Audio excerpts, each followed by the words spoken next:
सृष्टि मंगलम प्रणीता जिन धन प्रभाविका वात्सल्य मूर्ति परम पूज्या गणिनी आरिका श्री 105 सृष्टि भूषण माता जी के मंगलाशीष एवं प्रेरणा से संचालित संस्थाएं श्री आदि सृष्टि मंगलम, श्री महावीर जी, सृष्टि मंगलम फाउंडेशन, श्री समेत शिखर जी, श्री आदि सृष्टि धन प्रभावना समिति दिल्ली, सृष्टि मंगलम सेवा समिति, श्री महावीर जी, आहार, औषध, अभय एवं ज्ञान शास्त्रों में वर्णित है यह 4 प्रकार के दान जिनसे होता है प्राणी मात्र का कल्याण। परम पूज्य वात्सल्य मूर्ति जिन धन प्रभाविका आरिका रत्न श्री 105 सृष्टि भूषण माता जी की मंगल प्रेरणा एवं आशीर्वाद से सृष्टि मंगलम सेवा समिति द्वारा बच्चों की शिक्षा, असहाय गरीबों को इलाज एवं रोजगार प्रदान कर की जा रही है अद्भुत धन प्रभावना।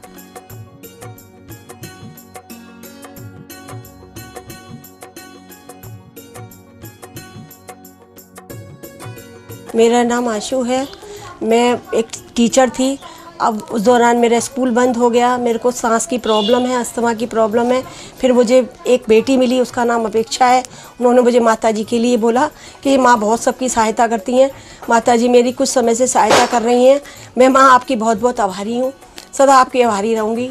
माँ आपके बारे में, आपसे मेरी बात हुई थी, आपके बारे में लोग कैसे कहते हैं ये माँ, मैं नहीं जानती। मैंने किसी लक्ष्मी को, पार्वती को, भोले को नहीं देखा, मैंने आपको देखा। मैं उस समय डूब गई थी पूरी तरह माँ, जब मेरा कोई नहीं था, मेरे अपनों ने साथ छोड़ दिया, पर आपने मेरा हाथ संभाला। आप साक्षात देवी हो, आप साक्षात अन्नपूर्णा हो माँ। मैं आपको शत शत नमन करती हूँ। आप भी मानव सेवा के लिए अपनी चंचला लक्ष्मी का सदुपयोग करें। परम पूजनीय वात्सल्य मूर्ति जिन धन प्रभाविका आरिका रत्न श्री 105 सृष्टि भूषण माता जी की मंगल प्रेरणा एवं आशीर्वाद से अतिशय क्षेत्र श्री महावीर जी में विगत वर्षों से संचालित है चतुर्विध संघ की आहार व्यवस्था, जिसमें आहार, विहार, पिच्छी, कमंडल, वस्त्र, शास्त्र, औषधि दान आदि व्यवस्था सुचारू रूप से निरंतर की जा रही है। महादान, आहार दान जैसे पुनीत कार्य से जुड़कर आप भी घर बैठे धर्म लाभ ले सकते हैं। तो आप भी मात्र 2100 रुपए राशि से एक दिवसीय आहार व्यवस्था में अपनी चंचला लक्ष्मी का सदुपयोग कर पुण्य का अर्जन करें। एक दिवसीय आहार व्यवस्था 2100 रुपए, सामान्य सदस्यता 1 वर्ष 11,000 रुपए, सामान्य सदस्यता 2 वर्ष 21,000 रुपए, सदस्यता 31,000 रुपए, विशिष्ट सदस्य 51,000 रुपए, अति विशिष्ट सदस्य 71,000 रुपए, संरक्षक 1,11,000 रुपए, शिरोमणि संरक्षक 2,51,000 रुपए। माता जी के मंगलाशीर्वाद एवं प्रेरणा से संचालित सृष्टि मंगलम सेवा समिति द्वारा मानव सेवा के कार्य से आज ही जुड़ें और करें महापुण्य का अर्जन। आप अपनी दान राशि निम्नलिखित खाता संख्या में जमा करा सकते हैं। सृष्टि Mangalam Seva Samiti, account number 0119010003249, bank of Baroda, IFSC code BARB 0SHRIMA, branch Shri Mahavir ji Punjab national bank, account number 021201177177277, IFSC code PUNB 0021200। आपके द्वारा दी गई सहयोग राशि की रिसिप्ट प्रदान करने हेतु संपर्क करें 9376571003 9376571001। सृष्टि मंगलम सेवा समिति से जुड़ने वाले सदस्यों का नाम एवं फोटो जिनवाणी चैनल पर प्रसारित किया जाएगा।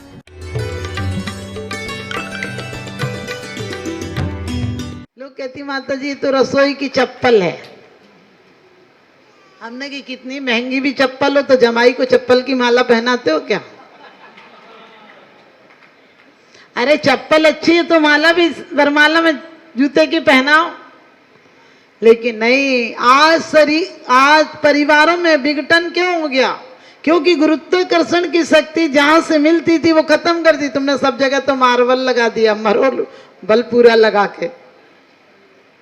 आज भी महाराष्ट्र में एक बार मैं गई तो एक महिला के यहाँ मैंने ऐसी पूछी, ब्रह्मचारिणी थी, तो मैंने कहा कि गैस है क्या? तो वो तो मुझ पर ऐसे टूट पड़ी जैसे मैंने गुनाह कर दिया। बोली गैस का कौन खाता है? फिर मैंने बोली कि स्टील का कोई बर्तन है? तो बोली स्टील में, लोहे में क्या खाते हैं त्यागी वृत्ति? हमने घर में तो कहने लगे हम जैनी, हम लोहे में खाएंगे क्या? हमने सोचा ये गरीब होगी, इसके यहाँ तो कुछ नहीं था, कोई सोफा पर कुछ नहीं था उसके यहाँ, ऐसे पत्थर का लाल पत्थर जो सादा वाला पुराना हो तो वो था। लेकिन जिस समय उसी महिला के हम 10 घर गए, 10 वालों ने कहीं बोलने पर आफत कर दी, समझो यदि हमने स्टील के बर्तन पूछ लिए तो। लेकिन जो पहली महिला थी, रुई वाले कारंजा की बात है, उसके यहाँ जब आहार हुआ तो कम से कम नहीं तो 500 किलो चांदी के बर्तन थे। 500 किलो चांदी के बर्तन, शायद कम बता रही हूँ, इतने बड़े बड़े भगोने और पानी भरने के बर्तन होते हैं, जो सब कुछ सारा बर्तन चांदी का था। मैंने उसकी बहू से कहा कि आपकी सास तो ऐसी करी थी आप कि आपके घर में कुछ भी नहीं दिखता। तो कहने लगी हमको मरना थोड़ी ना है एक कुकर उकर का खा के। कहने, हमने कहा फिर आपके यहाँ? तो कहने लगी हमारे दहेज में हुंडा नहीं चलता है ना, दहेज नहीं चलता है, हुंडा बोलते दहेज को। कहने लगे हमारे यहाँ हुंडा नहीं चलता है। तो हमने कही फिर इतने चांदी की बर्तन आपके यहाँ?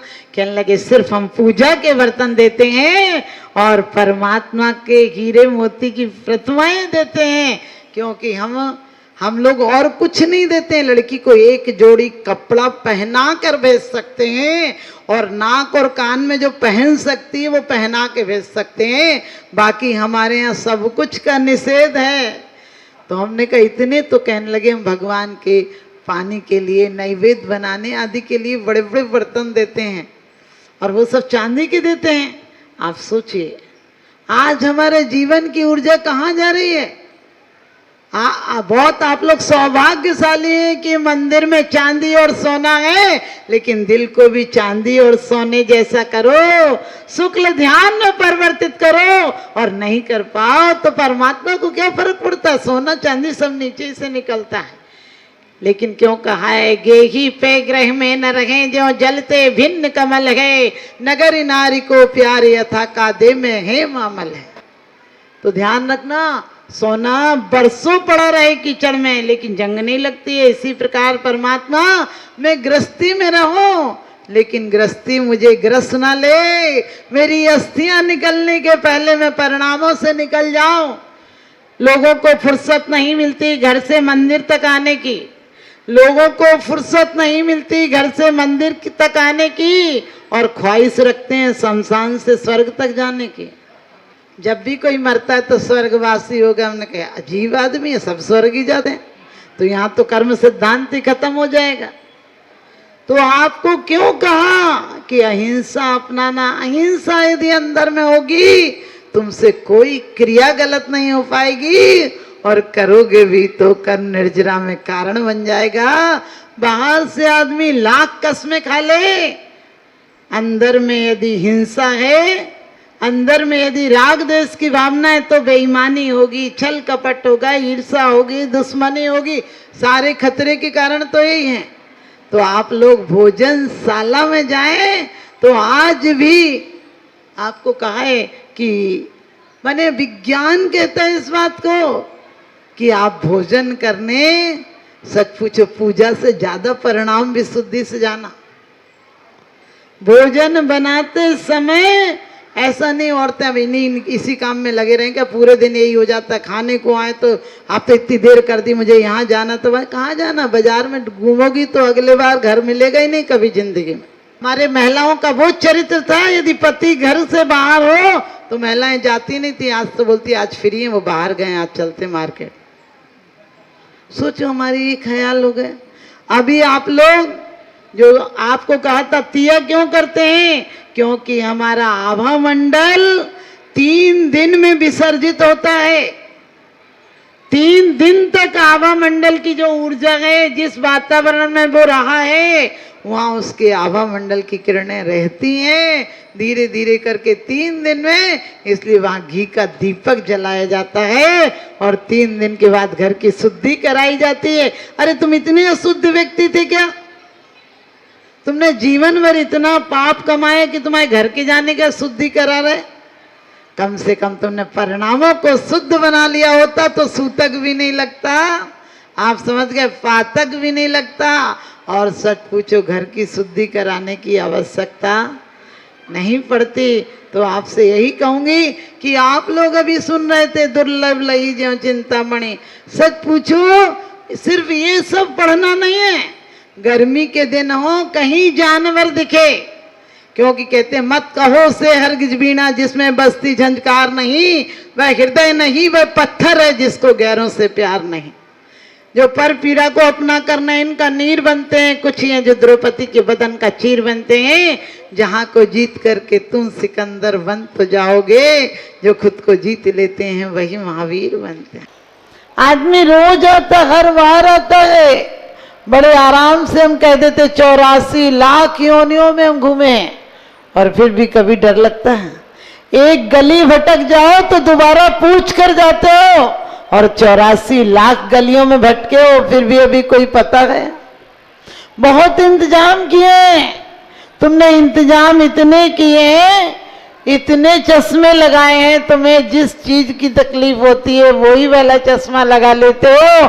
आप कहते हो कि भव समुद्र में भगवान मेरी नाव पड़ी है, लेकिन कभी सोचा नाव किसे कहते हैं? भव समुद्र किसे कहते हैं? नाव वो है जो तुम्हें पार लगा दे, और समुद्र वो है जिसका कोई पार नहीं हो। तुम्हारी आशाओं की तरंगे उसी में उठती हैं और उसी में विलीन हो जाती हैं। बच्चे थे खिलौनों के लिए लड़ लेते थे, बड़े हुए तो जमीनों के लिए लड़ने लगे, और बुढ़ापे हो गए, बुढ़ापा आ जाएगा तो किसके लिए लड़ोगे? बुढ़ापे में किसके लिए लड़ोगे? आप समझ गए, बुढ़ापे में भी मकानों के लिए, परिवारों के लिए लड़ते लड़ते मर जाओगे। अरे जिंदगी कर्मों से लड़ने के लिए मिली थी। लोग कहते हैं मौत अचानक आ जाती है, जब भी कोई मर जाता बोले पता ही नहीं था। कल शाम को तो बात कर रहे थे, मैंने कि कुंद कुंद स्वामी कहते इतने दिन जी कैसे गया?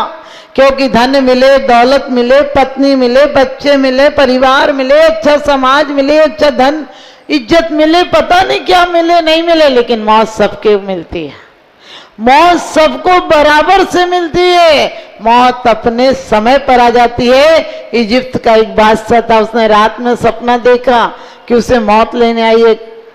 कपोल कल्पना है, ऐसा होता नहीं, मौत लेने आती है, लेकिन उसने सपने में देखा कि काली सी परछाई आई और उसके कंधे पर हाथ देकर बोली चल उठ मेरे साथ चल। उसने पूछा कौन है? उसने कहा मौत हूं। वो बहुत रोया, गिड़गिड़ाया कि मुझे माफ करो, थोड़ा सा समय देकर आना चाहिए। समय देकर आती तो मैं थोड़ा सा इंतजाम कर लेता। अब इतना बड़ा सम्राट है, सम्राट हूं, इतना बड़ा राज्य कैसे चला जाऊं ऐसे? वो रोया और कहने लगा कम से कम एक दिन का समय तो दो। और वो कहने लगी ठीक है, कल इसी समय पे आऊंगे। और वो तो फिर क्या नींद आती है? अब सच बताना, तुम्हें मौत का सपना आ जाए तो नींद नहीं आती है, मौत तो आने की बात जाने दो। और मौत के डर से तुम जिंदगी भर दौड़ते हो, दौड़ते ही दौड़ते दम तोड़ता है आदमी। 3 चीजें जिंदगी में जोड़ता है आदमी, 2 रोटी 2 धोती 3 गज कच्ची जमी, 3 चीजें जिंदगी में जोड़ता है आदमी। और दौड़ते ही दौड़ते दम तोड़ता है आदमी। आंख भींगी और ठंडे दिल में लेके आंधियां, 3 चीजें लेकर जिंदगी में दौड़ता है आदमी। और दौड़ते ही दौड़ते दम तोड़ता है आदमी। सुबह पलना शाम खटिया, अंत में अर्थी पे पोड़ता है आदमी। और दौड़ते ही दौड़ते जिंदगी में सब कुछ छोड़ता है आदमी। और कहते हैं एक अंग पर 3 मौसम ओढ़ता है आदमी। और दौड़ते ही दौड़ते सब छोड़ता है आदमी। कितना भरोसा है अरे इस मौत का, कितना भरोसा है अरे इस आदमी का मौत पर, कि जिंदगी का सब कमाया मौत को ही छोड़ता है आदमी। जिंदगी का सब कमाया मौत को ये छोड़ता है आदमी। कितने तुम लोग वफादानी हो, मौत के लिए सब कुछ देकर चले जाते हो।